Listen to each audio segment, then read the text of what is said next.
তাদের কোনো লোকবল নেই, তারা এই জন্য ছাত্র লীগ থেকে ধার করে ছাত্র দল চালাচ্ছে। এরা তাদের সভাপতির কমান্ডো মানে না, এরা নিজের মতো ছাত্রলীগের এজেন্ডা বাস্তবায়ন করার জন্য এখানে পড়ে আছে। আমরা দেখেছি গত 5ই আগস্ট পরবর্তী সময়ে ঢাকা পলিটেকনিক ইনস্টিটিউট ছাত্রদল ছাত্রলীগের পুনর্বাসন কেন্দ্র হিসাবে গড়ে উঠেছে। এখানে 95% ছাত্রলীগের লোকজন দিয়ে ছাত্রদল পরিচালনা করা হচ্ছে।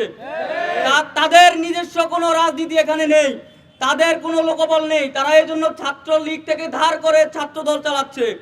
এই ছাত্রদল, এই ছাত্রলীগগুলো ছাত্রদলের কমান্ডো মানে না, এরা তাদের সভাপতির কমান্ডো মানে না, এরা নিজের মতো ছাত্রলীগের এজেন্ডা বাস্তবায়ন করার জন্য এখানে পড়ে আছে।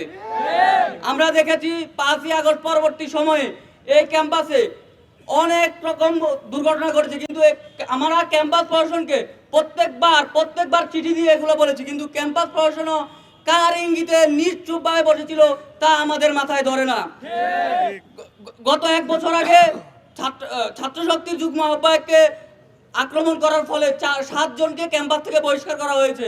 1 বছরেও এই বহিষ্কৃত 7 জনকে এখনো পর্যন্ত হলছাড়া করতে পারে নাই। তারা গতকাল এই বহিষ্কৃত নেতারা আমাদের ভাইদের উপর আক্রমণ করেছে, যারা ছাত্র ঢাকা পলিটেকনিক ইনস্টিটিউটের কেউই না।